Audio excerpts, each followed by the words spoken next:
अस्सलाम जी। मेरा नाम रफ़ाकत अली है।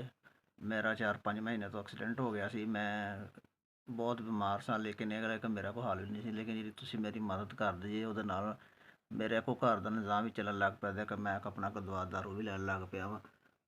ਤੁਸੀਂ ਜ਼ਿੰਦਾਬਾਦ। ਅੱਲਾਹ ਪਾਕ ਤੁਹਾਨੂੰ ਖੁਸ਼ ਰੱਖੇ, ਆਬਾਦ ਰੱਖੇ। ਅੱਲਾਹ ਪਾਕ ਤੁਹਾਨੂੰ ਹਯਾਤੀ ਦੇਵੇ। ਅੱਲਾਹ ਪਾਕ ਤੁਹਾਨੂੰ ਖੈਰ ਕਰੇ। ਅੱਲਾਹ ਪਾਕ ਤੁਹਾਨੂੰ ਹਜ ਨਸੀਬ ਫਰਮਾਵੇ। ਇਸ ਮੁਸ਼ਕਲ ਘੜੀ ਦੇ ਵਿੱਚ ਮੇਰੇ ਕੋਲ ਅੱਲਾਹ ਪਾਕ ਔਰ ਅੱਲਾਹ ਦੇ ਰਸੂਲ ਤੋਂ ਸਿਵਾ ਹੋਰ ਕੋਈ ਸਹਾਰਾ ਨਹੀਂ ਸੀ, ਲੇਕਿਨ ਤੁਸੀਂ ਮੇਰਾ ਸਹਾਰਾ ਬਣੇ ਜੇ ਔਰ ਮੇਰਾ ਬਹੁਤ ਅੱਛੇ ਤਰੀਕੇ ਨਾਲ ਮੇਰਾ ਗੁਜ਼ਾਰਾ ਹੋਣ ਲੱਗ ਪਿਆ। ਮੈਂ ਉੱਠਦਿਆਂ ਬੈਠਦਿਆਂ ਲੰਮੇ ਪੈਂਦਿਆਂ ਜੋ ਕੁਝ ਵੀ ਹੈ, ਜਦੋਂ ਵੀ ਜਾਗ ਰਾਤ ਵੀ ਆਉਂਦੀ ਹੈ, ਮੈਂ ਜਿਹੜਾ ਵੀ ਮੇਰਾ ਕੋਈ ਭੈਣ ਭਰਾ ਮੇਰੀ ਮਦਦ ਕਰਦਾ ਮੈਂ ਉਹਨੂੰ ਦੁਆਵਾਂ ਹੀ ਦਿੰਦਾ ਵਾਂ। ਅੱਲਾਹ ਪਾਕ ਉਹਨੂੰ ਖੁਸ਼ ਰੱਖੇ, ਅੱਲਾਹ ਪਾਕ ਉਹਨੂੰ ਹਜ਼ਾਰਾਂ ਸਾਲ ਜ਼ਿੰਦਗੀ ਨਸੀਬ ਫਰਮਾਵੇ। ਅੱਲਾਹ ਪਾਕ ਉਹਨਾਂ ਦੇ ਵਾਲਿदैन ਨੂੰ ਖੁਸ਼ ਰੱਖੇ। ਅੱਲਾਹ ਪਾਕ ਉਹਨਾਂ ਦੇ ਵਾਲਿदैन ਨੂੰ ਹਜ ਨਸੀਬ ਫਰਮਾਵੇ।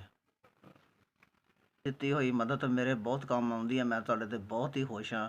ਅੱਲਾਹ ਪਾਕ ਤੁਹਾਨੂੰ ਇਤਨਾ ਦੇਵੇ ਕਿ ਤੁਹਾਨੂੰ ਥੋੜ੍ਹ ਨਾ ਆਵੇ।